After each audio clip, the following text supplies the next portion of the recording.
Yeah, the seminar. Uh, Dear colleagues, dear friends, dear participants, thank you very much for joining us. Today we are going to discuss today the Devī Māhātmya text, the medieval liturgic text about the goddess, about the Durga, which is the part of Markandeya Purana.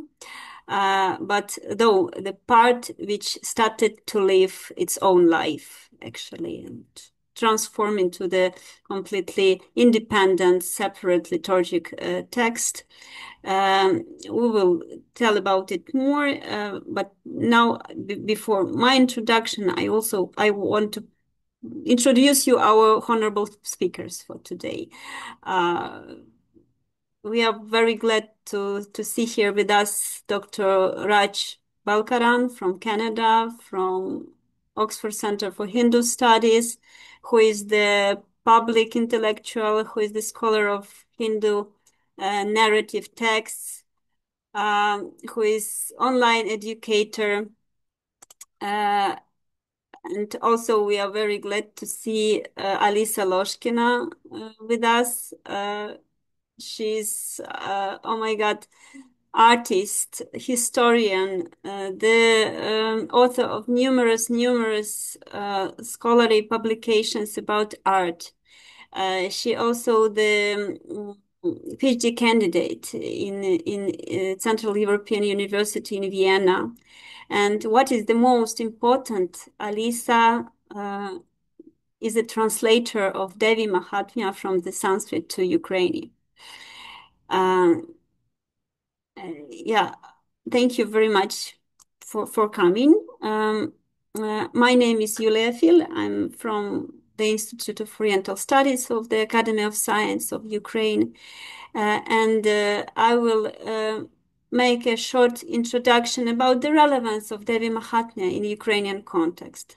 Yeah, and then we will listen to Dr. Balkaran first and then to Alisa. And also my proposition is to make two Q&A sessions, okay? After each presentation, we will have a discussion, just not to forget the whole content of beautiful presentations. About the relevance of the context, relevance of the Devī Māhātmya in Ukraine now. First of all, this text really exists in the practice of Ukrainian devotees, in the practice of representatives of different Shakta and Neo-Shakta movements in Ukraine. Of course, this topic is quite esoteric. I mean, we are scholars, we don't know much about the Shakta branches, Shakta sects in Ukraine, because they are kind of marginal. But we know for sure that there is a powerful Neo-Shakta branch in Ukraine called Sahaja Yoga or Vishva Nirmala Dharma. They use Devī Māhātmya in their practices. Like I always show this book. I consciously, intentionally bought it. They have their own translation of this text. And what is interesting that they used only one anga from Devī Māhātmya, Devi Kavacha, and they use it completely separate from the main text, from the Devī Māhātmya as it is. And also we have, I guess, some individual practitioners who also recite Devī Māhātmya. So it's relevant in religious context. But because Alisa did this translation into Ukrainian, we can talk about Devī Māhātmya in secular context. Because, Alisa made this text available for the wider public. She actually made this text the part of Ukrainian culture now. She kind of a little bit desacralized the text, actually made it available for everyone. she made it possible to talk about Devī Māhātmya as a literary piece. Yeah. So in secular context, it's also very relevant now. And finally, unfortunately, Devī Māhātmya is very relevant because of the Russia-Ukraine war. It's not a secret that Ukrainians in our imagination, it is demonic war, actually, because it's quite irrational war. This war is waged not for resources, not for economical resources, not just for political influence or geopolitical influence. Our enemy just wages this war for destruction for destruction for of whole nation. So we also treated this war as the fighting with demons. And the figure of Durga gives hope. Kind of, it gives the hope that in the universe there are some powers or one power which can protect us, help us to deal with the demons. Yeah, it's my short introduction, and now I will give a floor to Dr. Raj Balkaran, just mentioning one very important thing that, as far as I understood, Raj Balkaran made a stress in his researches on Devī Māhātmya, on goddess. He makes stress on the narrative part of the text, because other scholars they're talking about Devī Māhātmya more as a liturgic text, how this text is used, by whom it's used, by which traditions it's used. A lot of historical speculation about this text, when it was written, who actually created. But Dr. Balkaran goes deep into the narrative. What are these texts about? And he will give us the presentation now, called the Devī Māhātmya, the Ode to World-Affirmation. Please, Dr. Balkaran, the floor is yours, 25 minutes.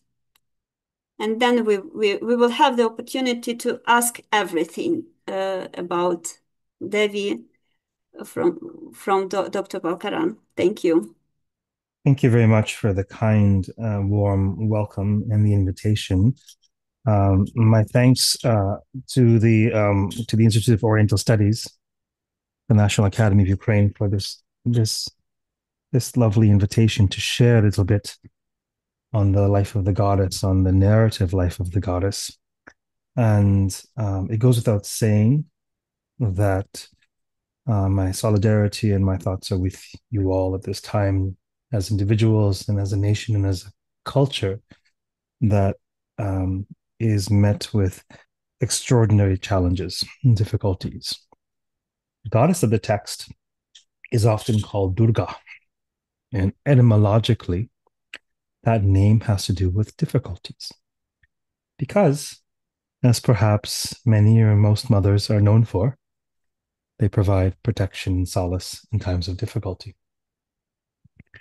And so it is to that difficulty and to the grace of the goddess that this talk is dedicated. Now, one might think that this is a very foreign relic, an ancient Indic text in Sanskrit. What does this have to do with anything? Well, luckily, the text is a story. And that story is a story of power. So if you are thinking about, or meditating upon, or contemplating the machinations of power, the usage of power, usurping of power, reclaiming of power, sovereignty in all of its forms, if this is something that's on your mind, then this text is for you. There's much to be said about this text above and beyond my emphasis of the narrative, but others have said that, so I waste my breath. Once upon a time, there was a king. Do we think a king is an emblem of power? He was a wise and noble king. The king can stand in for any leader, any government, any governing body. This is how we think archetypally. We think of this function across various domains. What does a king represent? Not just a king in ancient India, not just a king. It just so happens that on this day, the individual who is sitting on the throne of England, the King of England, happens to be in the Parliament of Canada, in the nation where I'm established, to give the throne speech. What this means, who knows? Nevertheless, this has to do with kingship and sovereignty and the fortification of the sovereignty of a nation who may or may not be somewhat imperiled due to the rhetoric, the infamous rhetoric that any of you may have heard. So when we say king, we mean much more than this character in the text. We mean the principle of functioning power who governs individuals. And this king was known as a wise and charitable and kind king. And so if the leadership is functional, the people are overarchingly cared for. So the text says he cared for his citizens as if they were his own children. Not to infantilize them, but to say this is the dharma, the duty of a parent of a government that cannot protect, a parent that cannot protect. Of what use are they? And yet we don't know how. Although he was a wise and noble king, we don't know how evil forces from adjoining lands, sound familiar? Evil forces from adjoining lands usurped his power, stole his territory, unprovoked. And he was left with just one province left, and then just one city left, and his capital city fell under the sway of these forces. And so he got on his horse and rode into the deep, dark forest. His SUV was maybe in the shop, so he used his horse.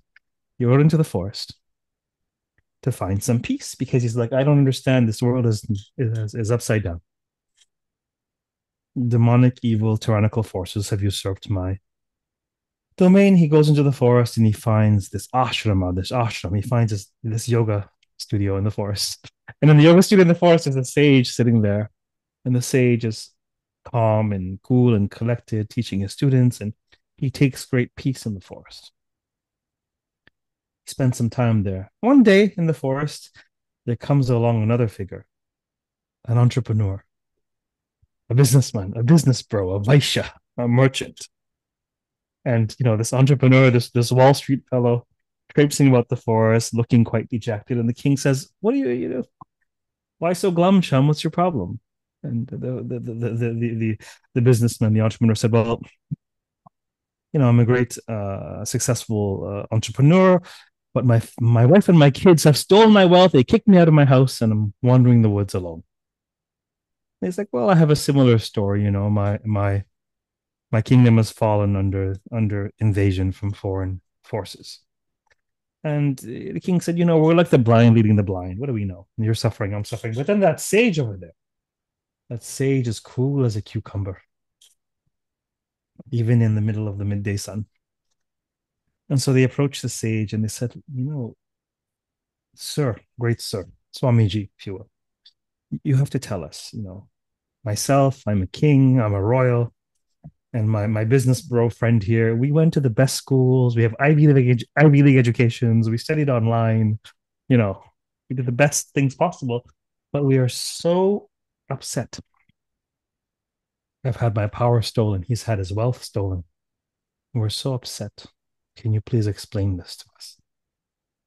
And the sage said, "Sure, no problem. Have a seat. We'll see. We'll use my student here will use his Uber Eats app and bring in maybe some chai lattes from Starbucks. We'll have some Starbucks and we'll have a sip. And then I'll begin the philosophy." And the sage said, "Look, of course you're upset. We're all upset. All beings are upset. Look at these birds going back and forth day in and day out. Look at these beasts. We're no different. We are all part of this great matrix of life. This great matrix of life is the goddess. She's Mother Maya. It is by her power that we are embodied. It is by her power that we have this experience of separation. It is by her great mystery that we take birth into the world. It is by her grace. She is the source of all power. This whole philosophy thing was interesting a little bit. When the king heard all power, okay, now his ears perked up. Now he's ready. And he says, look, okay, great sage, source of all power, tell me all about the greatness, the glories, the grandeur of this goddess. Tell me all you know about her. And the sage said, this is a bit of a gloss. The sage said, it's interesting because no one ever talks about the goddess. None of the religions have a great goddess. Even in our Hindu religion, there are some small g goddesses, consort goddesses, nature goddesses, but don't tell anybody. But there's a great mother. There's a great holy mother who governs creation. No, this is a radical idea. God is not a he. God is not an it. We've got those. God's actually a she. What if God were a she? Well, God is a she. She is the she who's the mother of creation. She is the source of all things. She is the source of humanity, of the animals, of the earth. She is the mother of the gods themselves. She births all things. She's the womb of creation. She's the field of potential. Let me tell you, at the beginning of this age, we have no beginning because, we have a very eco-friendly universe. We use, reduce, recycle. At the end of the last age, everything is dissolved and then emerges again from the cosmic ocean into which everything is dissolved. And then the Lord Vishnu is sleeping on the cosmic ocean. And from his navel, this is like an acid trip vision, right? This is the mushroom vision. A sleeping Lord on the ocean of consciousness. And from his navel, there's a lotus, and in the lotus, the creator is born. And the creator's job is to create all things anew. This is the beginning of the age, right at the dawn of creation. And so the story goes, some demons emerge at the dawn of creation and imperiled creation. And the creator God chanted a hymn in Sanskrit. And by the power of this hymn, he called forth the Divine Mother. He's the creator God. Nothing is created, and she's already there. And through her grace, they're able to deal with the issue. This is the first story the sage tells. It's important because it sets the cosmic stage. It indicates that she is there at the dawn of time, before the dawn of time. She is uncreated. She's already there. She's part and parcel of the fabric of creation. Okay. Now, the second story he tells three stories. Second one is more involved. Third one is even much more involved. In the second story, he says, look, here again, as I tell you how she came into being for the purpose of the gods. What do you mean the purpose of the gods? Well, we have gods of heaven. This is and they're headed by this lightning bolt throwing god named Indra. He is an older Indian cousin of Yahweh, Zeus, and Thor. Okay, very big family. They're all over the place, these guys. But he's their ancient Indian analog, lightning throwing king of heaven. So he's concerned with power. He's seated on the throne of heaven. But every once in a while, a demon comes along and steals his power. This time, the great buffalo shape-shifting demon came along and stole the throne of heaven, and kicked Indra, the king of gods, out of heaven, kicked the gods out of heaven to wander the earth as mere mortals, deprived of their share of the sacrifice. And they were really upset. All the gods got together. They didn't know what to do. These are the gods of heaven, the Vedic gods. So they're in addition to the Vedic gods, there are these three great gods, two who I mentioned just now. The great creator god Brahma, the great sustainer god Vishnu, the great destroyer god Shiva. They're like these greater gods, okay, in the Hindu pantheon. So all the gods of heaven, they hop into a minivan and they go see Lord Brahma. And they tell him, Mahisha has stolen the throne of heaven. Let's kick this out of heaven. And Brahma's like, okay, let's go see Vishnu. I don't know what to do. They all go and see Vishnu and they say, look, the buffalo demon Mahisha stole the throne of heaven. They've kicked us out of heaven. And she's like, I don't know what to do. Let's go see Shiva, the great destroyer. They all get back in the minivan. They go to Shiva's abode and they say, Mahisha, the buffalo demon, has stolen the throne of heaven. And Shiva says, what? He did what?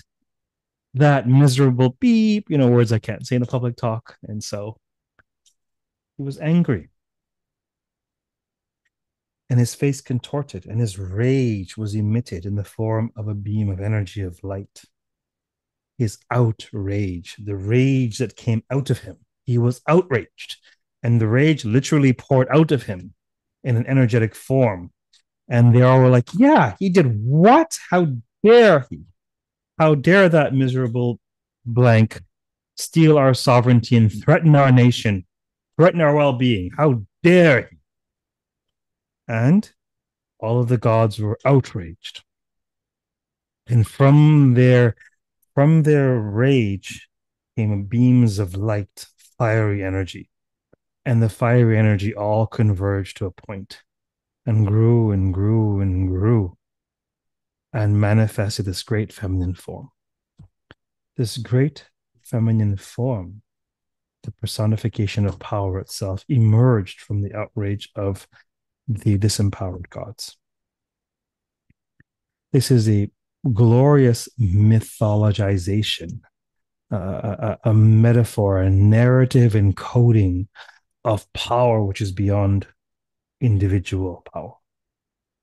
When we get together, we are more than the sum of our parts. She is that power that is more than the sum of our parts. We may have power for some time, in some measure. She is power. She is that power upon which we can draw, says this ancient text. And so they manifested the great form of the Holy Mother, and she was given weapons of all kinds and adornments of all kinds. And of course, she goes to battle with her army, with the army of the buffalo demon. And he's shapeshifting, right? This text is really brilliant because, anybody who is happy to steal power, are they a straight shooter? No. They're always a little shifty. So this narcissist who decided to steal someone else's power, sitting on the throne, he's a buffalo demon-ish. Sometimes he's a buffalo. He changes form. So they do battle with him.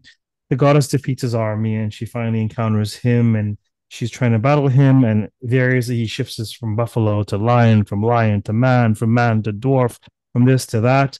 And she finally pins him down and destroys the buffalo demon in her mighty 18-armed form. This is one of the most famous iconographical expressions. This mythic moment is very famously expressed. This image of her, this glorious triumph over the buffalo demon under her foot. You see this all across South Asia at various historical epochs. It's a powerful moment. We know this story is an ancient story of the mother coming into existence to destroy the buffalo demon who's imperiling the world. And so the gods, they sing her praises. It's a beautiful, beautiful praise that they sing to her, extolling her as the source of all power and grace. And she said, well, thank you. That was a beautiful, beautiful hymn. Thank you. What can I do for you? I want to give you something. Let me give you a boon, a blessing. I'm like, no, wait. We don't want a blessing. You just gave us a blessing. You just restored our power. But we're not so stupid to think that anything lasts forever. Nothing lasts forever. War doesn't last forever. Peace doesn't last forever. So when we need you again, please come back. She said, okay. In times of strife, remember me, and I will return to support you. And she vanished. This is the end of episode 2. In episode 3, the gods again are imperiled because demons again usurp the throne of heaven. This time, 2 of them. And there are various embassies. It's an involved story that we can flesh out in the Q&A if you're interested. But there are various embassies back and forth. They threaten the goddess to become the essentially concubine or wife of their overlord because she's the most beautiful among women and she's a gem among women and he owns all beautiful things. We should own her as well. This is an ancient text in a patriarchal context, and still it's a cautionary tale against toxic masculinity. And she's like, oh, well, the only man I'll marry is the man who can defeat me in battle. And he said, oh, don't be so arrogant. And of course, embassy after embassy, the demons come and the goddess defeat them. The goddess defeats them, manifests various other aspects, various other goddesses, Kali, the Saptamathakas, the seven mothers. It's a very involved. It spans 9 chapters. It's very involved back and forth and fascinating. And there's lots there that we can talk about, but I'll just gloss over it to make the main point that I'm making in this talk, which I'll arrive at in a moment. But interestingly, once she's finished, she and her manifestations have defeated so many embassies of the demons.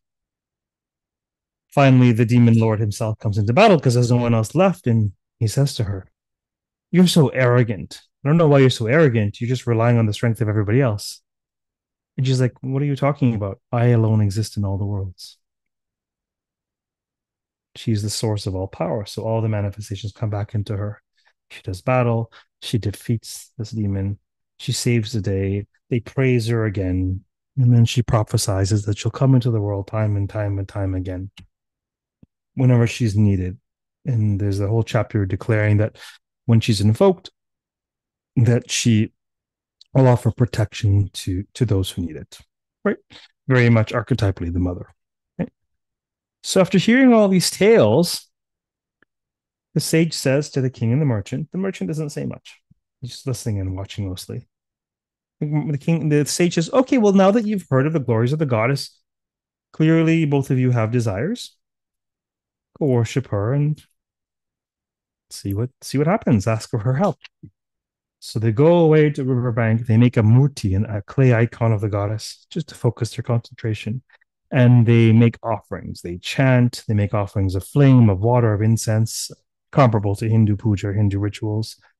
Sometimes they fast completely. Sometimes they eat very little. But for 3 long years, they offer their penance and their prayers to the goddess, and then she appears. Says, "Okay, I'm pleased by your sacrifice. It's taken 3 years. Okay, I'm pleased by your sacrifice. How may I bless you?" And the merchant said, "I'm kind of really done with this world. I want to wake up. You know, if you've read these texts called the Upanishads, this is the dominant worldview in Indic thought, Hinduism and beyond. I want to get out of this cycle of rebirth. I just want the wisdom to wake up and not be bound by this incessant world." And she says, "No problem." She gives him awakening. And the king says, "Holy Mother, I want my kingdom back." Now, if this is a classical Hindu text or a typical text, the king may be admonished. "Were you not listening? Are you so attached? What's your problem? Why can't you be more like the merchant?" This is not a classical Hindu text. This is not a typical text. He is not at all chastised. As all of you know, on this call and beyond, who does not value their own sovereignty? And she knows this. She understands where he's coming from. He's not coming from a place of demonic ego. He's coming from a place of duty. It's his duty to wield his sovereignty to protect his nation. And so she says to him, "In 3 days' time, engage your foe, and by my grace, you will succeed. You will conquer that enemy. And your kingdom will never be taken from you again." And she tops up the boon. Not only is there a world-denying boon of moksha, release, escape, enlightenment, there's this world-affirming boon of go conquer your enemies, restore order, protect your borders. And at the end of this life, when you leave this world, I will exalt you to be Lord of an age. You will come into the world again as the next Manu, as the son of the sun. You'll be known as Savarani, as the son of the sun, and you will rule an entire epoch. What's unsaid, perhaps, is we need people like you. The world needs people who understand my sacred duty to protect this realm, my sacred duty to restore the power to those who've had it stolen. By who? By by egotistical, narcissistic, shape-shifting individuals who derive their power by stealing it from others. This is the narrative of the Devī Māhātmya. So much is being said to you in the narration, consciously and unconsciously. At the end of the day, while there have been scholars who argue that the merchant is the hero of the text, to my mind, at least by virtue of my PhD and my thinking over the last decade or so about the text, actually, it's the king who's the hero of the text. Because at every turn, the goddess restores kingship. And throughout the history of Indian kings, this text was invoked during the 9 Nights Goddess Festival to consecrate the throne of kings, to consecrate the weaponry of kings. This is a very different tilt away from the classical Hindu view of waking up being of the utmost value. Along comes texts like the Bhagavad Gita, the epics in general, the Bhagavad Gita in specific. This is, wait a minute, Arjuna, you can't leave the world, stay in the world, we need you in the world, pursue wisdom, but stay in the world. Devī Māhātmya goes a step further and says, yes, pursue wisdom, sure, but stay in the world, prosper in the world, govern the world, secure your borders, strive to reclaim your sovereignty and preserve your sovereignty, because this is the ultimate purpose of power. It's empowerment and it's protection of those who have been disempowered. The ultimate abuse of power is disempowering others for the sake of your ego. And so this tale from so different a culture from so long ago may yet be relevant, because it is, after all, the story of power. Thank you very much. Thank you, Raj. Thank you. I have the questions, but firstly, I will ask to our honorable public, maybe someone want to ask Dr. Raj Balkaran something, please. Would it be great if you just unmute your microphone and do it orally, please? Just Sure, that'd be great. And if you want to show me your face, even better. I'm sure it's infinitely better than a black box. yeah. Don't hesitate, please. And Okay. maybe they're taking a moment. Take a moment to reflect and either unmute or feel free to type into the chat questions you had about the story, what sort of stuck out to you during this presentation, what intrigued you, what connections you'd like to hear more about. And then Yulia, maybe if you'd like, maybe you can start off while they're percolating and ask a question of your own, since you've got some queued up. Do you want to ask me a question? Yeah. Sure. Yanina. Mhm. I don't have a questions, but I want to say thank you very much for your speech, because I learned classical Indian dance from 20 years, and my favorite goddess is Durga. And every time I feel a lot of energy when I um, express in dance about her. But today you explained a lot about this goddess, and thank you very much, because I understand more. Great. You're very welcome. Thank you, Yanina. Uh, uh, Doctor, I wonder why the merchant, exactly, the figure of merchant, the figure which is very engaged in the world, right? Like not a sage, it's a person who also like in our imagination connected more with the world affirmation ideology. Yeah. How do you think, why exactly the merchant asked for salvation for the moksha? I think actually there's a number of things. I think when we look at the caste system, Brahmanas, Kshatriyas, kings, rulers, Brahmanas, scholar priests, kings, rulers, then everyone else, the servitor class, but everyone else, artisans, merchants, business people. Mm-hmm. I think that it's an intriguing subordination of the pursuit of moksha, even below sovereignty and governance, which is even below the knowledge of how to govern.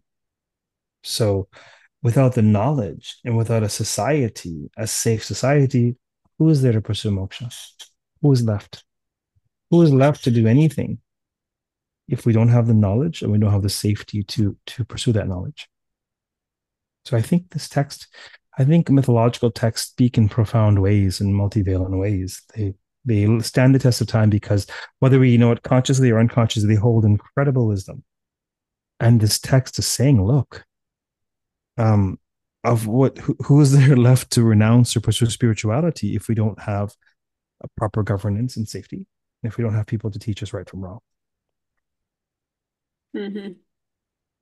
Yeah, thank you. And you are convinced, it's your kind of the main thesis, that this Pravriti worldview, this world affirmation ideology is dominant in the text, right?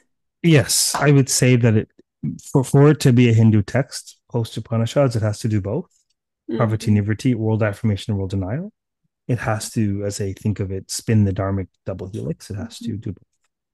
But to my mind, not only the emphasis on kingship, but also the feminine force, the idea of femininity being immanent, the idea that she abides in all beings, the idea that the divine is in creation, in all of us.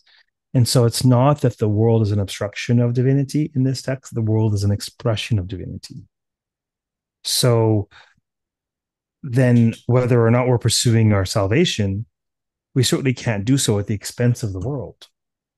It says the logic of this text. Piety is proper engagement of the world and respect for and protection of the world and the people within it. That's what I think of as an evolute of the underlying logic of saying the divine is a she and she's right here. Mm-hmm. And she embodied also some functions of the king, actually. Yes, she's doing the work of preservation on the cosmic level. The king is doing it on the earthly level, and they're mirroring each other. Yeah, but still, the king had to pass through some ascetic actions, right? He 100%. didn't just get the boon. How do you he tried hard to get it, right? But how do you exactly, and how do rulers rule well unless they rule without ego and concern for other people? So this is brilliant move in Sanskrit literature, where the kings always end up in the forest for their own education, whether it's Rama, whether it's the Pandavas. They have to go to the forest. They have to go to boot camp. They have to go to ascetic boot camp to learn how not to be self-absorbed idiots so they can come back and rule with some wisdom. So the kind of Hindu idea about the ideal king, yeah, it's not just a kshatriya, it's also someone who possesses some Brahmanical knowledge. I mean, yeah, and Brahmanical, and I would say this even the Brahmin ends up being equated with the renouncer, with the ascetic, the wise, detached person. And so we all know the perils of having leaders who are self-absorbed. And so this is an old problem, probably even before Homo sapiens. We had leaders who were just involved in their own aggrandizement. And the text is saying the reason why the king is rewarded, presumably, is because he's learned from the sage. He's learned from 3 years of ascetic practice. He's able to wield power in a non-egotistical way, right? Yeah, I read in your book that quite controversial thesis actually, that expansion of the territories is a sanctioned royal enterprise. You In put in. historically, yes, that is one of the functions of leaders in ancient India and ancient anywhere, really. I would So if say though that I mhm. would say that any of those enterprises aren't considered divorced of Dharma. There has to be Dharma, and there's a really fascinating code for dharmic um, conflict, for dharmic um, engagement, right? So, in times of armed conflict, ancient India has come up with a very stringent code of who can be engaged and how to most humanely engage people once you do go to battle. These are I've done some of this work with a co author. It's available on my website, but it's not as if um, even the expansion of territory of Indian kings was not understood out of the context of what is dharmic, if that makes sense.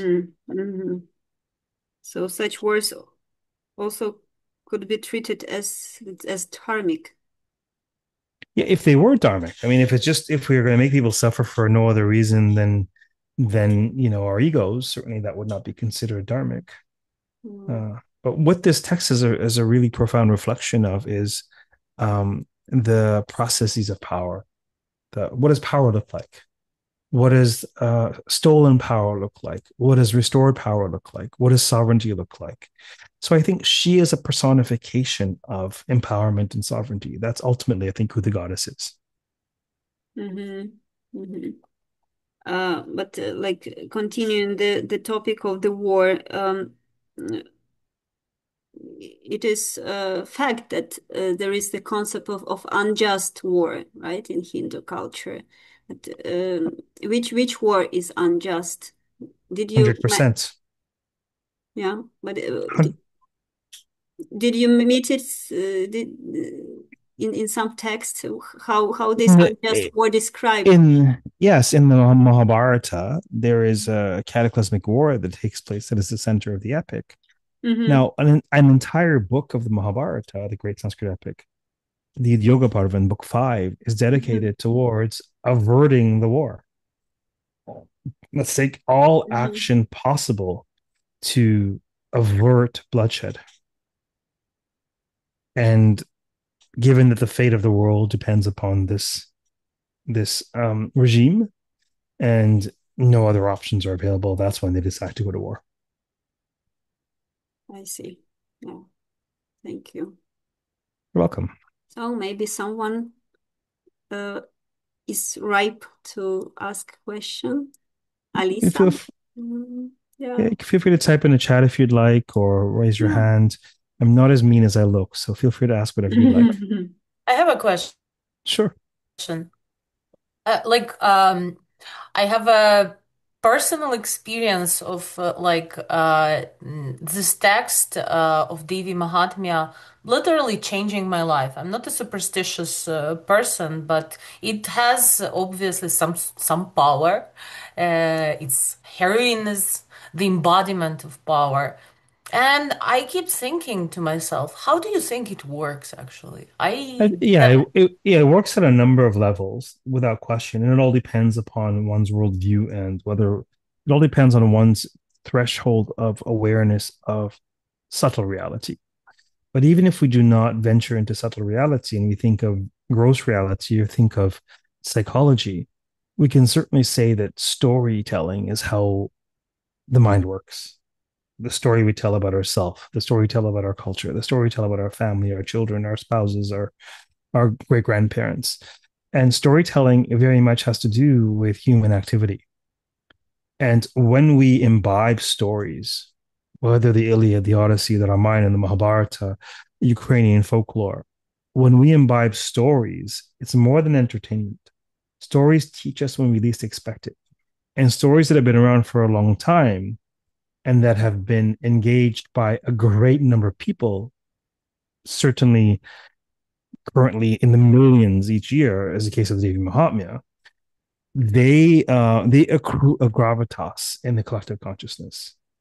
But without getting so esoteric as Jung, or even more esoteric as Hindu philosophy, we can certainly say that reading Othello, an attentive reading to classical literature, is necessarily transformative, because there's ideas in there that are beyond who we are now, and we have to like reach for those ideas. So just taking the Devī Māhātmya's literature, as you do, as I do in my thesis and my scholarly work, literature is transformative. And reading and hearing the story and reflecting on it is a transformative experience. Now, above and beyond that, Indic metaphysicians would also say that the Sanskrit language works on a level beyond just the containing of meaning in terms of spota theory or shabda. And part of the understanding is that Sanskrit encodes actual ontological pulsation or vibration, and that vibratory effect, if we want to go into the esoteric, and that vibratory effect will take hold whether or not you understand the meaning of it. So there'll be those who don't know any Sanskrit, but they want to be in the field of a recitation of the Mahatmya. But even if you bracket out the esoteric, bracket out transpersonal psychology, even on the level of reading a good story and having aha moments like a great novel, I think it works very much on that level as well. Yeah, multi-leveled text.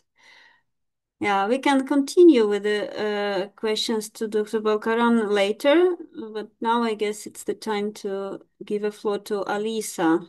Yeah, and she's going to talk about very interesting and quite undiscovered and quite she's going to talk about Angas, about the structure of the Devī Māhātmya, about the additional parts of the text. And there are almost no researchers on it. Yeah, Alisa kind of pioneer in this sphere. So we have the chance to listen to the first-hand knowledge about it and reflect on it and like try to at least to ask questions. I mean, for themselves, what is this? How can we treat it, this Angas? Please, Alisa. Thank you, Julia. Just couple of words. It's not that like there's absolutely nothing written about the Angas, because Thomas Coburn, one of the researchers of the Devī Māhātmya, in his book Encountering the Goddess, he actually dedicates several parts of his research to this small liturgical additions to the text. But what I mean by under-researched is that when I started actually looking into those texts, I realized that there were no like separate publications, separate scholarly articles or researches or PhD dissertations dedicated to, in my opinion, quite interesting material. But first, I want to thank everyone who joins us today. It's a great honor to be here. It's a great honor to have such a wonderful mix of people, of different cultures, of different like backgrounds, and it's a great honor to have you, Julia, as the host of our meeting today. And of course, special thanks to Dr. Raj Balkaran, who is now the biggest friend of Ukrainian people and the volunteer of supporting Ukraine on the subtle levels, in the subtle warfare that I'm sure that is happening in parallel to like this war with weapons, like with arms and all that stuff. There is something else happening, and Dr. Balkaran is the general in that field because he facilitated the meeting of the goddess of many people because he helped me to discover this text. He helped me to get the hang of this text. You already saw and heard how engaging his talks about the goddesses. When you hear Dr. Balkaran, it's very difficult not to fall in love with Devi and with Devī Māhātmya. So I really thank Dr. Balkaran for this inspiration and for his support, because he's not just an inspiration. He also wrote a wonderful preface to our book on Devī Māhātmya, which is so patriotic and so life affirming that I reread it yesterday and almost cried. So thank you. And yes. Today, I want to talk a little bit about the additions to Devī Māhātmya, because Devī Māhātmya is not just a text. Yes, as a literary piece, it's a part of Markandeya Purana, and an ancient text, and it's only a small portion of Markandeya Purana, specifically chapters 81 to 93. And it's a classical piece of ancient Indian literature of its own genre, which with time transformed into a ritual text and transformed into a liturgical text. And the way it was transformed into this liturgical piece was with the help of the auxiliary texts, 8 small pieces of texts which are called angas or limbs, that facilitate our experience and facilitate our perception of this text as a sacred reality, facilitate our, more sacred experience of this piece of text. So let me share my screen. Julia, can you please help me, because I don't have access for it to share? It says Yeah, host disabled. now I guess you will be able to do it. Please Okay. try. Yeah. Yes, 1 second. Okay. I will give it a try. Working? Yeah. Mhm. 1 second. 1 second.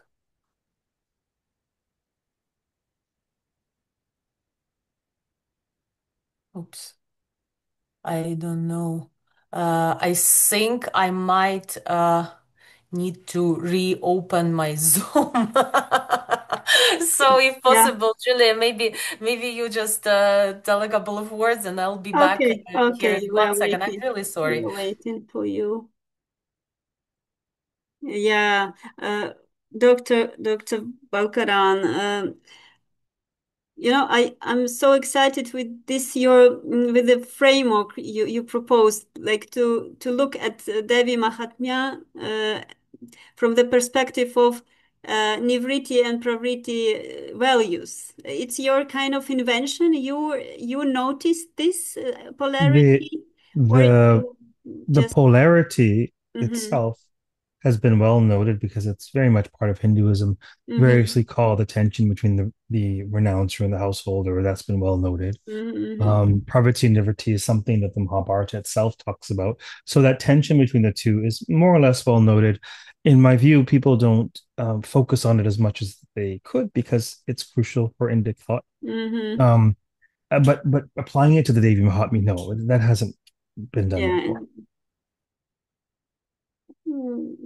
kind of your know-how, right? Yeah. Thank you. Alisa, you are with us now, and you Yes, yes, can. yes. I guess I'm terribly sorry. It's a new computer and it has some little bugs. Yeah. Okay, we can see you're good. Yeah. Okay. 1 second. Uh, okay.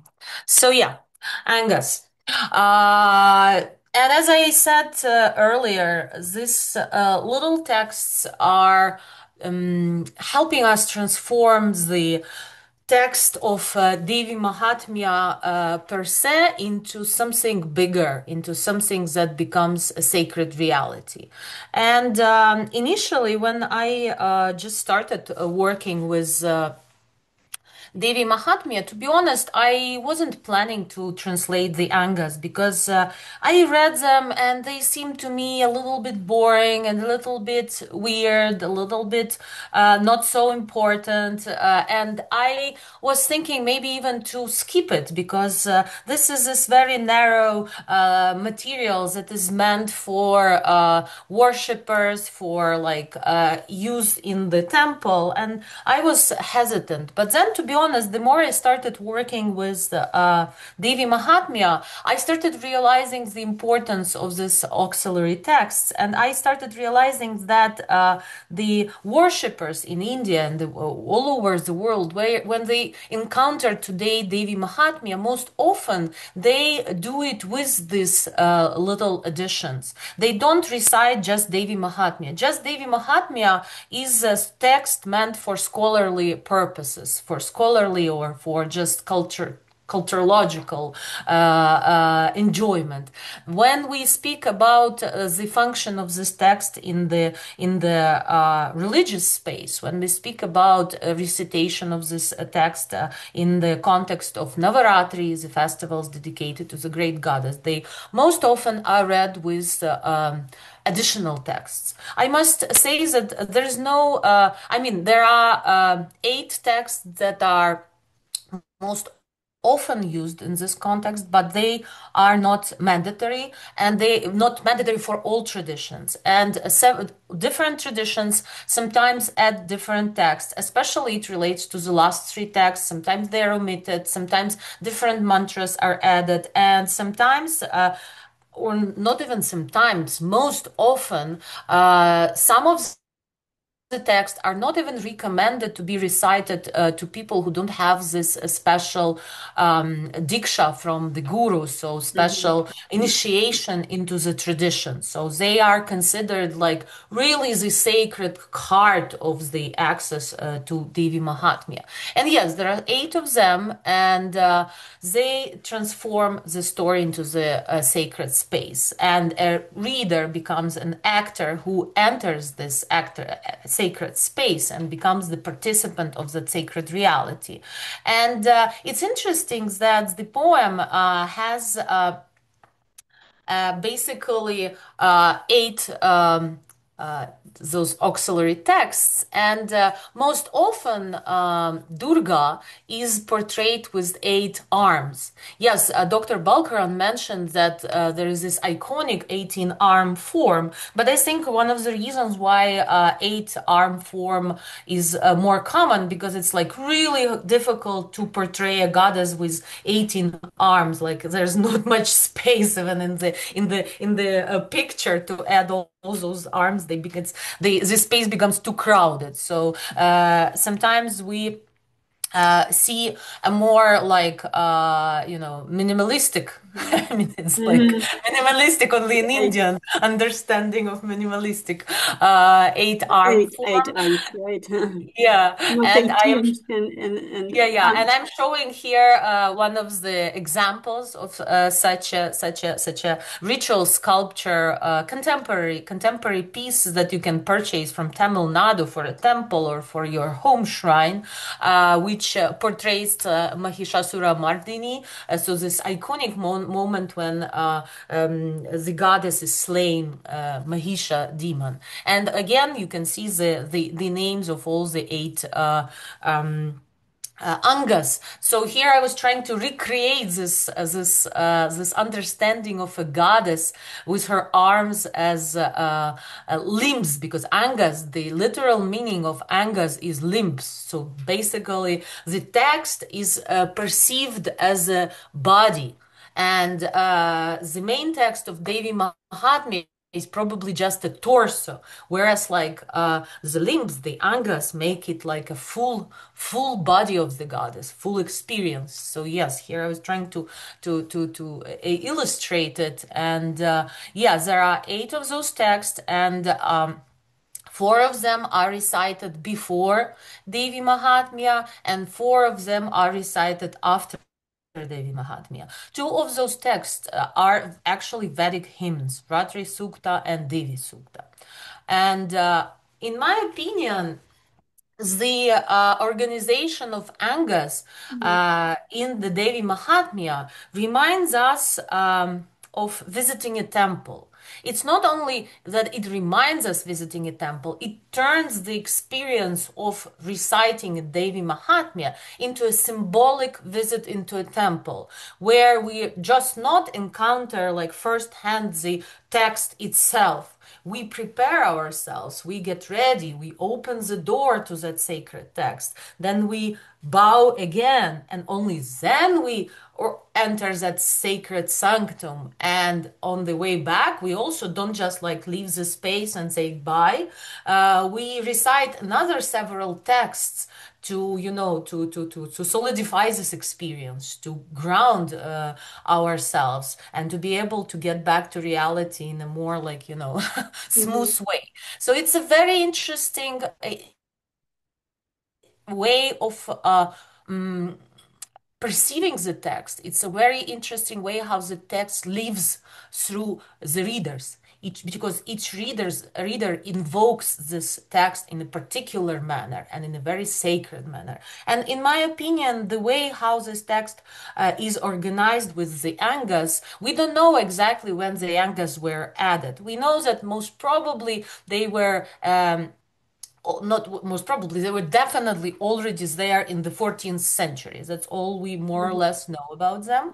So, of course, the Angas are different in spirit from and in language from the main text. The main text is obviously older. It's obviously more focused on narrative. It's very entertaining. It's very wholesome. It's a story. The main text of Devī Māhātmya is basically a very wonderful, lovely, engaging story with a couple of hymns, very beautiful hymns, one of the most beautiful examples of praising feminine divine in Indian culture. But this is a story. And Angas are more like spells, more like magical texts, more like prayers. It's just like this absolutely different how to say it, feelings that they even invoke in you. So, and of course, they belong to the tantric space, to this like space that is like, it's very difficult to say something briefly about this milieu, because it's a very wide and not fully researched body of texts and tradition that has so many manifestations that sometimes is perceived in the West only through sexual connotations. The O Tantra is just like this beautiful, wonderful sex that Sting had with his wife or something like that. So, but it's much more than that. And of course, Angas are wonderful examples of the later additions to more ancient, in my opinion, heart of Devī Māhātmya. So there are several Angas that are recited before Devī Māhātmya, and Kavacha is the first one of them. At least it is the first one of them in most traditions. And as Julia mentioned, it is the text that is even famous in Ukrainian tradition among Ukrainian practitioners. And it's interesting because it's an armor. It's an armor of words. It is even interesting that you can hear something even Slavic in this kavacha, kavat, something that is familiar to us. So the idea is that you put the names of goddess onto your body as a sacred protection. So you associate each name of the goddess with certain part of your body, and then you put them and they protect you. First of all, it's interesting from the text itself. The text is so powerful that it can destroy you if you enter it without protection. You cannot just turn the door into the sacred space and say hello. You have to be prepared. So Kavacha helps you to get ready for that experience, but at the same time, as a side and very beautiful side effect, it's gonna protect you from all other evils after you finish reciting Devī Māhātmya. So it's a very handy text, and it's a very beautiful idea, in my opinion, that that we are putting those names of the goddess on our body. It somehow reminds me another sacred text that is very famous in South Indian traditions, with which I'm slightly more familiar because my family of my husband come from Kerala, from the family that is practicing Sri Vidya tradition, which is also a tantric but a absolutely non-transgression non-transgressive version of tantrism.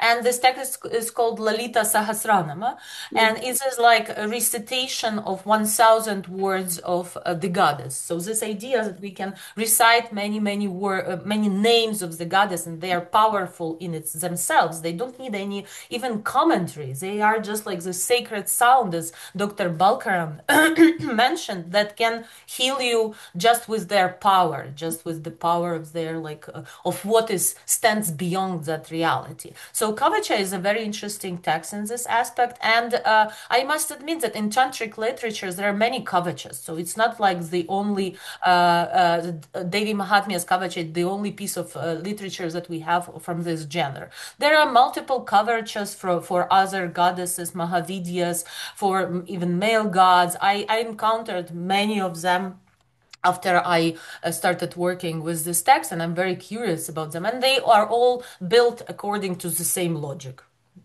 essentially. The second text is also very interesting because it sets the intention.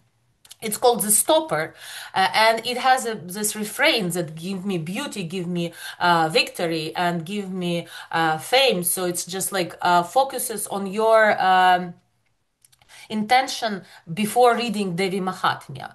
And it kind of opens, it's called door stopper in Coburn's translation. It kind of opens this door to the sacred reality of Devī Māhātmya, and kind of like lets us in. But then, surprisingly, there is another text, Kilaka, the bolt, that is, which I'm translating like Kilok, which is very esoteric, the most difficult of all the angas, and which, when we open the door, suddenly tells us, no, you open the door, but that doesn't mean that you're gonna enter. Only those who are ready are gonna enter. Only those who are prepared, only those who are worthy of it can enter the sacred space. Because Shiva, Mahadeva, he put certain limitations to this text because the text is so powerful that we don't want it to be abused. We don't want some criminals, some crooks to benefit from it. So only those who really deserve it, they can access the sacred reality of Devī Māhātmya after reading this Kilaka. So it's like this, it's already puts you in this situation when you understand this is not some random experience that I'm gonna have. This is a very serious deal, and you have to be, good enough for that. So it prepares the reader, and it's a gamification of a sort, of course, because it is like giving you this expectations and this intrigue before you read the main text of Devī Māhātmya. And then we go to the threshold. We are almost at the door of Devī Māhātmya. We not even at the door, we are at the threshold. We already see this reality, but now we are ready to encounter it. And that's where we have two Vedic hymns, two old pieces of literature, of not only literature, of liturgical compositions that are Ratri Suktra, the cosmic hymn to the night, that is kind of dissolving your ordinary consciousness and ushers liminality, because it's the hymn to the night. a beautiful dark night of the soul, as mystics of Christian medieval times would say. So this is the entrance to Devī Māhātmya. And after Ratri Sukta, which is, in my opinion, a very beautiful hymn, you recite Devī Māhātmya. You recite the main text that we discussed in the first part of the talk. And after you finish this recitation, you get back to Vedic hymn. You have one more hymn, which is called Devi Sukta or Vak Sukta, which celebrates the goddess as universal speech. And it kind of like resets your perception, and it again links it to Vedic authority. Because now you understand that this is not just some random piece of text. It's rooted and it's grounded in Vedic reality, which is for Indian readers. It's like this utmost sacred, most sacred, and most important authority in the field of culture, religion, and spirituality. So this text, they link Devī Māhātmya to the wider context of ancient Indian spiritual texts.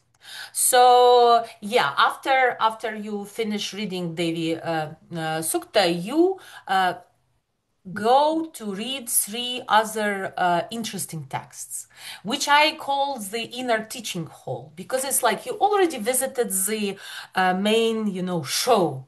You saw the temple, you prayed, you met the goddess. So now it's the time to be taught about what it actually was, how to continue this experience, how to pray to goddess in your everyday life, how to worship her, what idols to use, and all that, like things that are needed to transform the just the cultural experience into liturgical and sacred religious experience. So these three additional texts are called rahasyas, like esoteric secrets, if you want to call it this way, and they basically focus on the cosmological aspects of how this world of the goddess is organized. It shows us like the goddess has three main faces: Mahakali, Mahalakshmi, and Mahasaraswati. It depicts a little bit the the relationships within this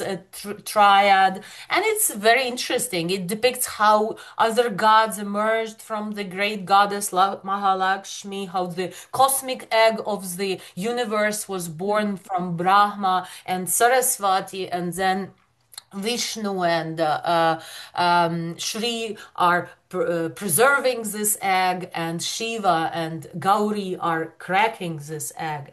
So the egg is, of course, like Hiranyagarbha, the egg of creation, the egg of the universe. So it's like these are interesting texts in their own way. Then they described other like aspects of the goddess that can be worshipped if you have certain personal issues, or you want your wish to be granted, because like all this tantric world is not just about liberation. It's not about moksha. It's about becoming a jivan mukta, becoming like a liberated soul in this world. And the liberated soul in this world might have some this worldly, ideas and desires and things to want to achieve. So angas of Devī Māhātmya are meant for this to happen more effectively, let's say.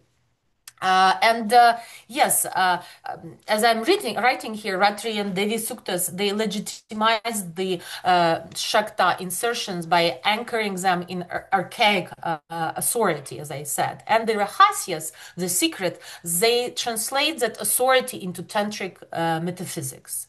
So here I'm offering you like a slightly more concise image of what this encounter looks like. So the three blue initial like this round pieces are three first angas that we read: Kavach, Kcha, Argala, Kilaka, and then we proceed with Ratri Sukta. So the yellow ones are the Vedic hymns, and the bright red heart is Devi Mahatmya itself. And you can see how this is like a very beautifully organized set of texts, and I am convinced that this beauty of this organization and this like well thought system comes from a very different perception of the text that arises when you really know it by heart, and then when you keep reciting it day by day, year after year. So this is a completely different level of familiarity with the text than we contemporary readers are used to. This text starts living through you, and this is really a living body of a goddess that somehow emerges every time you start reciting this text.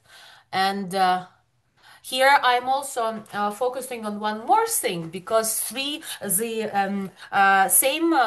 probably the same people, or at least the same tradition that added angas to the main text of Devi Mahatmya, the same tradition divided the text into three parts. They are not equal in their size, they're actually very different in their size, but they this is discussed also in the Rahasyas, in the chapters that are dedicated to how we should worship Devi, and how we should create shrines to the goddess, how they should be organized, which goddesses should stand where. So in a way, the way how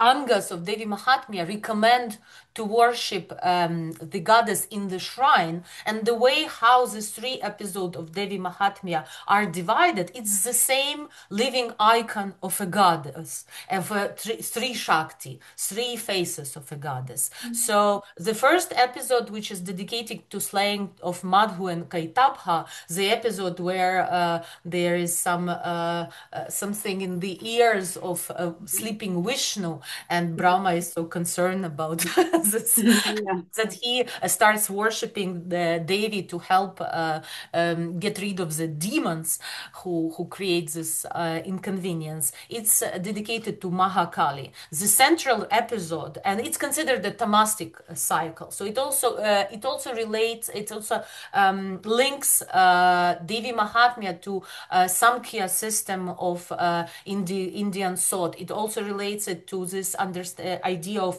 three gunas, tamas, rajas, and sattva, which is like so key to Indian thought. So the central episode is with slaying of a buffalo demon, dedicated to Mahalakshmi, and the third episode is dedicated to Maha Saraswati. So I created here, like, don't judge it from artistic point of view, but I was trying to recreate what I think the people who added the angas and who created all the system meant. So basically, we have a living icon of a goddess, and it is exactly the same arrangement that is recommended in the angas to recreate in your personal shrine to the goddess if you want to worship her apart from the verbal form, if you want some murtis to be put in your house shrine. So you can see Mahakali, Mahalakshmi, and Mahasaraswati, all three of them sitting side by side. And in a way, every time you recite Devi Mahatmya, you just don't only recite the text, you invoke this living icon step by step. Eventually, these three goddesses, like in this altered state of mind, in this like virtual reality, they just appear and they are just there. And it's a very interesting understanding of a text. It's a very different perception of the text. At least it's different from what I am used to be honest, in dealing with the stuff that I'm more used to deal in my professional life. So yeah, angas are a very important part of this experience. And I really think that they should be researched more, and I really hope that they will be. And yes, they convert this narrative into liturgy, and they convert a story into a sacred space, and a poem into a goddess body. And yes, when we read just Devī Māhātmya, we kind of stand outside the temple. When we read it with the Angas, we kind of recreate this sacred space, this temple. And we walk through the limbs, and the poem walks into us. And I want to finish with a personal note, because it is very interesting for me that, like, when I started working with Devī Māhātmya, to be honest, I wasn't thinking much about the links of this text with the tradition to which my family in India belongs. I was more focused on the war, and I was more focused on the inspiration from Raj Balkaran, which was so strong that I suddenly had this revelation that I might attempt to somehow convert this experience that I had into something relevant to Ukrainians in this times of war. But then suddenly, long after I started working with the text, I actually realized that we ourselves in India belong to that exactly same tradition where goddess is the main figure. Because if you know Indian families a little bit, they are very obscure when it comes to discussing religious topics, especially if these are not like, we are not from a Brahmanic family, so they are not like, it is not even considered normal to discuss all these theological aspects. I was trying for years to figure out, I was asking my father-in-law, who is the main in our tradition? Shiva, Vishnu, whom are we worshiping? It's like,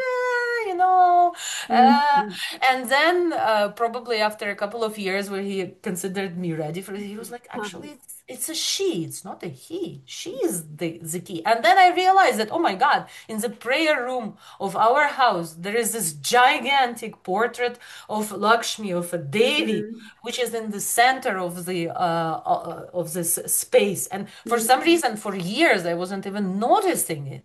And then this puzzle started piecing together, and for me, this became not only journey into the war of the goddess, and not only the journey related to Ukraine, but the journey related to my personal story, to my personal family history, and to things that, like, I didn't even expect it to see there. So as I said, yes, this text is very important, very powerful, and I encourage everyone to read it more attentively.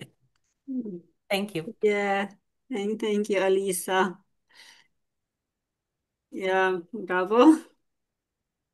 You know, I man, when you're talking about Angas, when we are talking about Angas in general, I evoke Christian tradition actually with the exorcism. You know, exorcism cannot be read just without any other introductory prayers. Yeah, the person should prepare to the main text, to the main action with some additional prayers, like to the Archangel Michael, for example, and other supportive prayers. So it's kind of religious universalities, some For universal me, thing. this encounter with Devī Māhātmya, thank you for this observation, because it was really a very even useful mirror to see our own tradition, because sometimes those things get so blurred, and when you read them a lot, or you encounter it, you just stop noticing it. I wasn't even thinking, to be honest, that deeply about the structure of Christian liturgy, about the structure of Christian prayers. I was like, okay, they're just there. Who cares? They're boring, probably. I don't know. So, and encountering this text at this depths, and again reading it again, because when you are like translating it and when you are editing it, you no matter what you think about it, you have to read it tens and hundreds of times. So I kind of got this experience for the first time in my life, to be honest. I was encountering the same sacred text again and again Uh-huh. so many times. So I kind of like changed my perspective even on Christian stuff, on the other religions, because I started seeing it. I wasn't noticing it. I'm not that attentive maybe. And now I see that yes, of course, even Christian liturgy, like the way it's organized, it's also like they're trying to create the sacred space. They're trying to put you in this altered state of consciousness. I was in New York a couple of days ago, and on the Fifth Avenue, going to the Museum of Modern Art of all things, I stumbled upon a wonderful church of Saint Thomas, and I went to a sermon there. And I was mind blown. It was again, they really were able to create the space of altered consciousness when you, and it's gradual. It's not like suddenly, like out of the blue, you are there. No, it's just like some sound, some scent, some candles, certain fluctuations in rhythm. And then there is this silence in the heart of it, the meditation, 2 minutes when you're absolutely blown away, absolutely altered, and you're definitely in that same exact sacred space, the door to which we were discussing recently. So yeah, it's definitely not just, I think, Indian. It's just like each culture has its own way of preparing this drink. Uh-huh. Yeah, and the structure of Orthodox Church also kind of prepare uh, the person to the meeting of the sacred. Yes. So, yeah. I never perceived it this way, to be honest, because I don't know. It's just like sometimes you need the other to see To yourself. see It's just like this yourself. dialogue creates cultural dialogue, creates a space where we can like actually see something, because otherwise we just drown in our like mundane usual Mm-hmm. Stuff. perception. So, Perception. if I can share just a couple of reflections, thank you. That was a great presentation. And one of the aspects that was quite enjoyable is that you were able to marry your textual studies with your aptitude for visual culture. So it takes an artist's eye to see the architecture in that way. So that was very interesting to see the text as a physical entity. What's really interesting is one of the main arguments that I make about the actual text is that it's in a ring composition, and that the middle episode is the center of the text. Episode 1 mirrors episode 3. Mm-hmm. The opening frame mirrors the closing frame. So it's interesting. If you take that ring composition, maybe we can co-author something or collaborate, because what the Angas are doing, clearly the Angas took note of that, and they're extending that symmetrical architecture. Absolutely. I think they are like it's very interesting how they are both connected with the text, because it's like it even has this like the sage said structure. Like Yes. the Angas are trying to mimic the main text, especially Rahasyas, the main text of Devī Māhātmya, where they are kind of trying to convince us that this is a continuation of the text. It's not just some auxiliary text. This is just the same text, but from a different angle. Yes, and the ring structure is very visible, and I think it's just like it's a mind-blowing dialogue, and it's a mind-blowing depths of. I think it's a part of one of the evolutes or of affirmation and world affirmation. One of the related ideas is embodiment. And so the content of the text very much has to do with valuing embodiment. She always comes out of someone's body. She strives to protect the bodies of other beings. But above and beyond the content, the application of the narrative is very much about embodiment, ritual embodiment. The embodiment, it's understood that it's not just talking about Shakti, but that the recitation actually unleashes spiritual energy, and there's a certain architecture to that. Yeah, I read in Gavin Flood's book Mm-hmm. this famous idea that like tantric bodies, like this specific under the tantrikas has this specific understanding of a body when they put like mantras on the limbs. Vinyasa. Yeah, and you put the mantras on the body, and here you are doing a like you traverse that because you are putting like a body onto a text, and it's like, but it's the same kind of thinking that everything is like embodied. The text cannot be just like some words. It's of course it's like it's a living reality. The other thing that I noticed years ago, I happened to do my advanced Sanskrit training in Pune. And 2 hours from Pune, there's a Shaktipita, a very powerful goddess temple to Mahalakshmi. So you have Mahalakshmi as the main deity. It's Mm-hmm. in Kolhapur. It's an ancient Shaktipita. It's in Kolhapur. But what I noticed, I happen to be studying the Devī Māhātmya as well. What I noticed is she's flanked by Mahasaraswati on one side, another shrine, and Mahakali on the other side.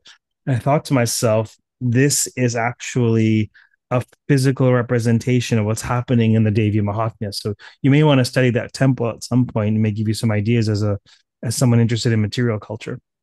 So Yeah, it's like it's kind of interesting. Oh, sorry. sacred geography, right? It's like kind of modeling the sacred space. Yeah, it's just interesting that you've got this temple to Mahalakshmi, the most powerful temple to Lakshmi in all of India, and then you've got Saraswati on one side and Kali on the other side, and the acts in the ritual context, each episode, the middle episode is the Lakshmi episode, flanked by these two episodes, and I wonder whether the temple architects took their lead from the Devī Māhātmya, or the other way around, or they're both. I don't have a scholarly analysis, but I noted the parallels.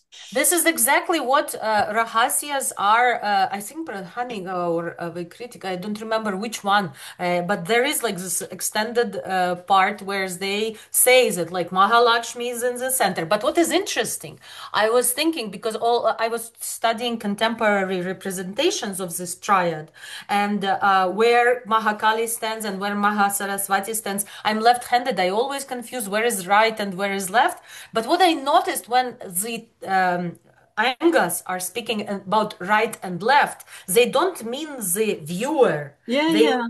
the perspective of the goddess. So when they say that this is from the on the left from you, it means that it's on the left from the goddess, from her subjective understanding. So we have to mirror it to get the actual picture, and that's exactly what is happening in the temple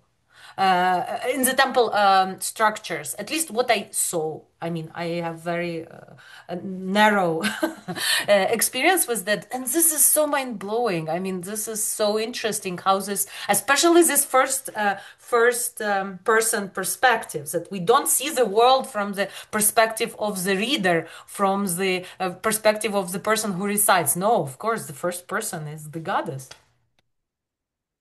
Yeah, I encounter it when I try to draw the scheme in my notebook. Just, then I understand that I draw it from my point of view and something went wrong. Then I understand that I have to do it from the goddess point of view. Yeah. Uh, uh, the question to both of you, is this kind of the structure, is this ring structure um, present in other Mahatmyas? Is it typical structure of different Mahatmyas? I think I have to take a close look. I think it's a structure that was noticed in certain Western texts, certain books of the Bible. Certainly the Greek epics, we see this. Mm-hmm. I don't know that there was a whole lot done on ring composition in Sanskrit texts. There was some work done, but I think it's a relatively major discovery that the Devī Māhātmya models that structure.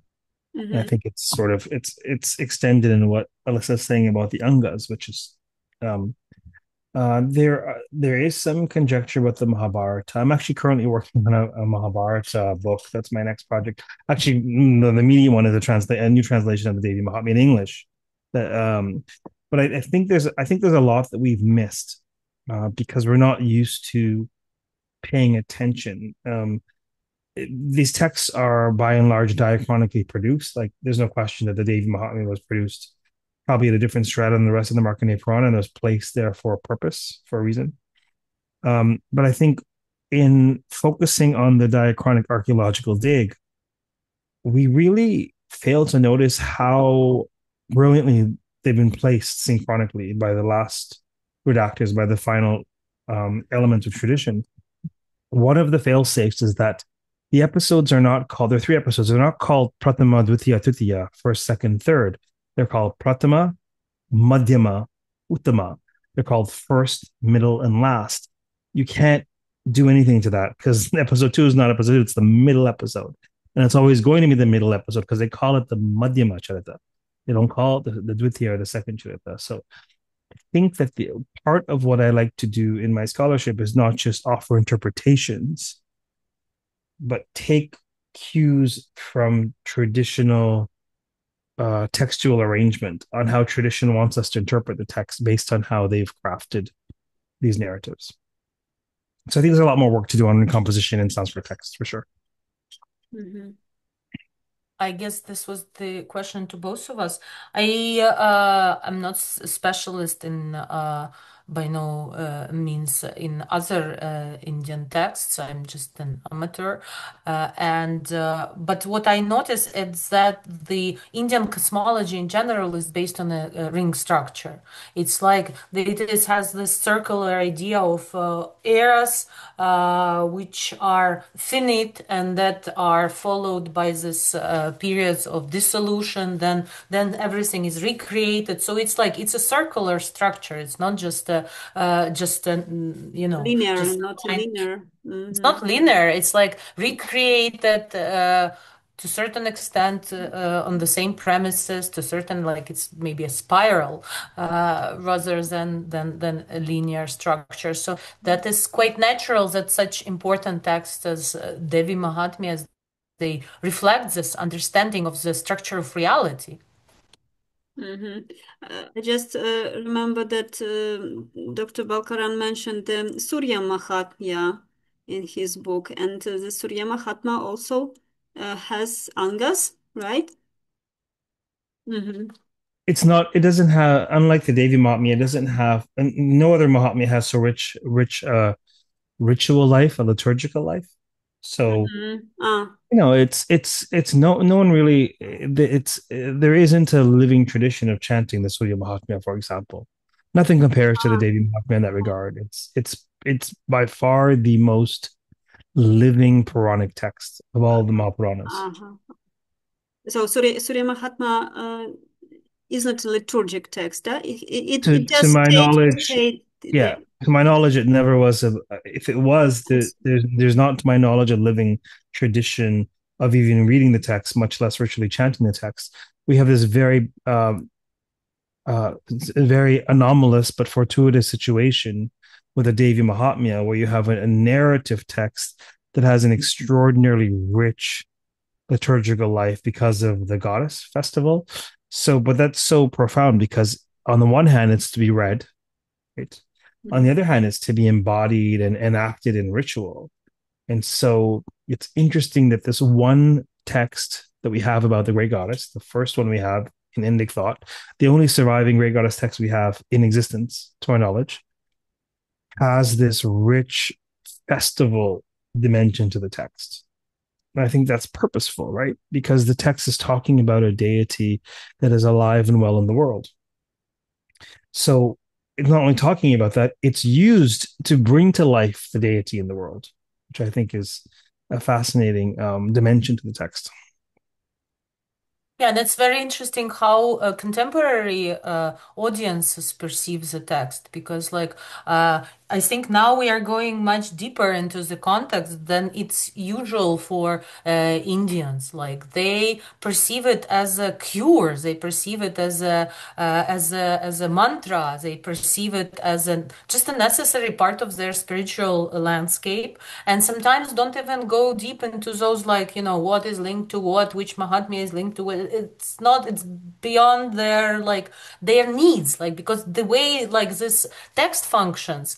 And now I started reading a book about Shrividya tradition, actually, and I started understanding that this is normal. It's not something that seemed so weird to me. Like you mentioned Upanishads in the beginning of our talk and your forthcoming lecture series on that. And I remember when I started studying in the Oxford Center for Hindu Studies, my mother-in-law was so mind blown. She asked me so honestly, like, what is there in the Upanishads? And I was like, why?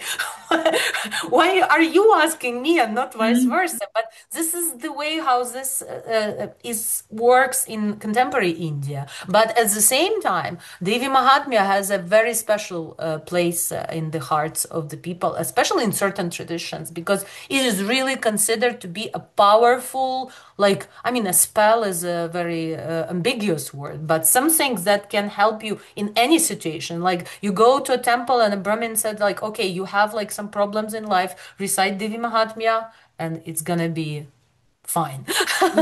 So it's interesting, and it's so hard for us to understand because it's such a narrative. It's like such an entertaining superhero story that, like, it's hard. It was hard for me initially to believe that, like, how do people perceive that it can help them with some obstacles in their life? But apparently it can, because it's a very powerful narrative. And even, like, I subjectively can testify that, like, if you read it again and again, somehow it's a very good psychological, let's Aspect. say, this premise exercise. Alisa, how do we know that the Angas was added not late than 14th I century? read it in Thomas Coburn's book. This is as much information that I had on have on it. I haven't been able to find anything else. As I told you, I went to Harvard recently for a conference, and I met a guy who is a specialist in Hindu tantras, and I was trying to convince him to write something about Angas because I want to read it.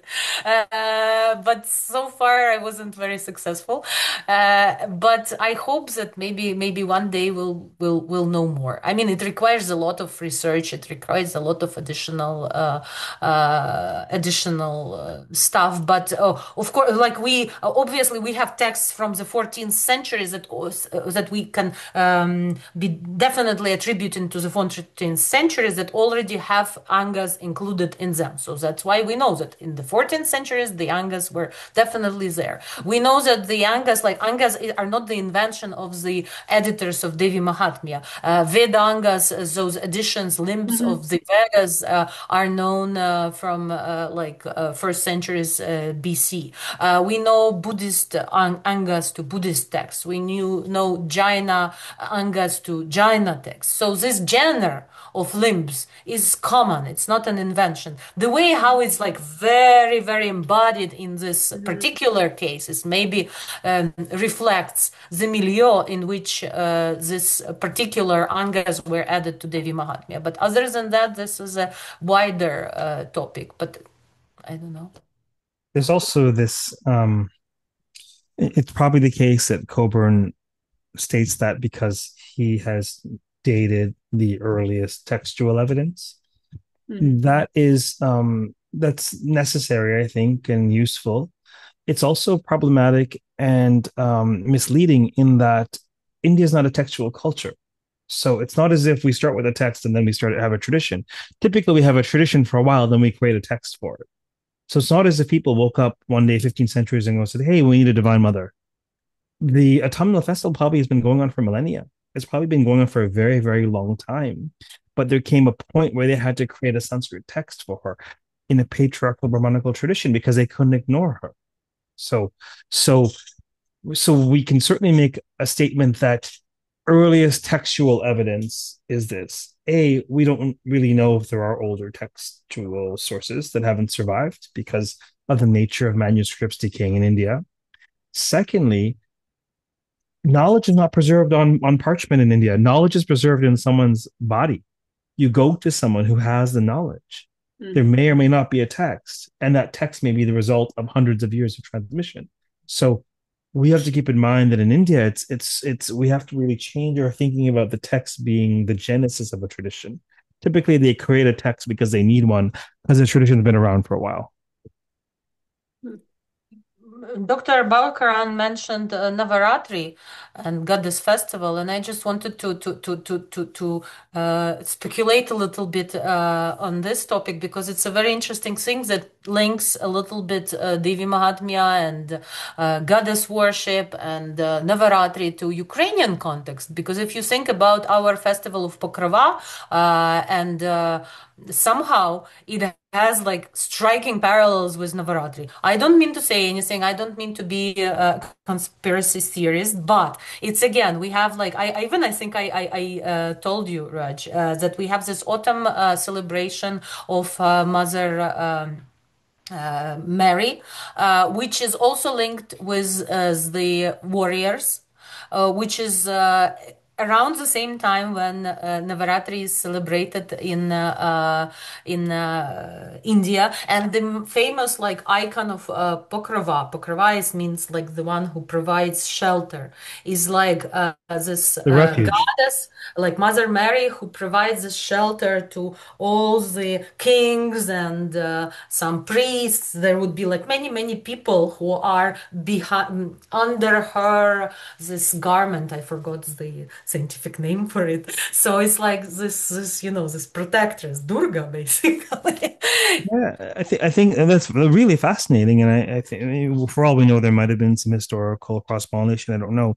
In the absence of that, it, to my mind, makes a lot of sense that most cultures would have a harvest festival because grocery stores are very recent inventions in the history of Homo sapiens, and the bounty and the appreciation and the fruit of so much effort to reap a harvest and survive the winter.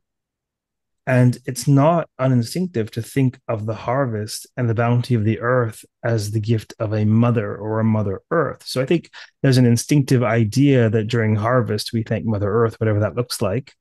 And I don't think it's a stretched. I mean, it makes also sense that this would have been Christianized. If you see, much like Christmas and Easter, that there were existing religious traditions that were sanctified by the church. Similarly, there were existing traditions on the ground that were eventually sanctified by Brahmanism, right?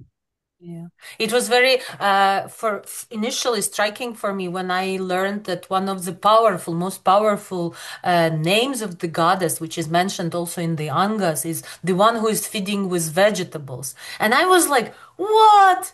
What? Like this is in our contemporary understanding. It's like such a secondary thing to do. But then I was rereading the Angas for this meeting yesterday, and I was thinking like, and it says like it helps you to get rid of this fear of death. Yeah, because if she gives you vegetables, you can survive. It's like the means of survival. This harvest is not just like, you know, a nice reason to drink a cup of glass of wine. It's just it's a promise of life till next spring at least.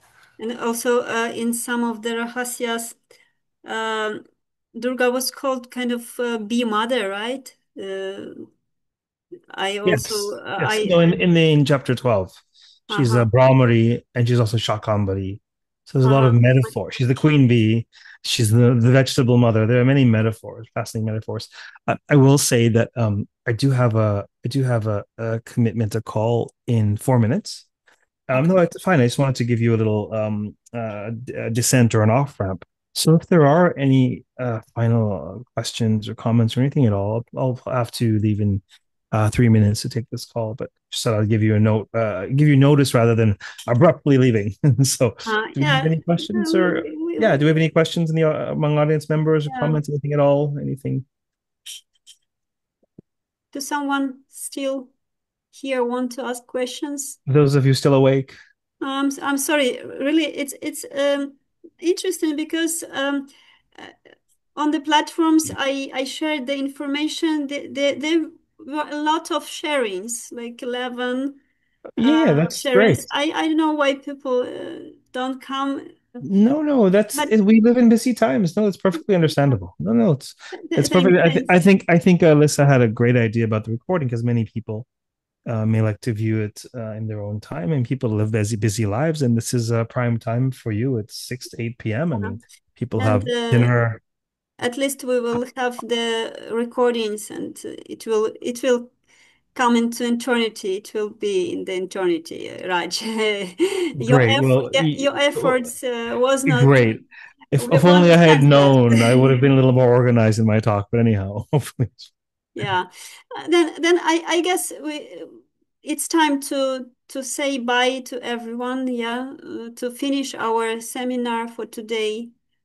Uh, Thank you very much, Raj, for your time, for your dedication. I hope it's not the last meeting. Maybe next time we will change our PR strategy somehow uh, to engage more people. Because it's kind of first attempt, actually. It's really the first attempt. Alisa, thank you very much for your knowledge, for your presentation, meaningful, very, very structured, very understandable presentation. Yeah. Uh, Wish you good luck in your further investigations, scholarly dealings, scholarly insights. Thank Yeah. you. Thank you very Thank much. you. Yeah. And bye bye. Thank you, everyone. Yes, and thanks for your comments, both. Thank you. Take care. Thank you. Bye Take bye. care. Take care. Bye.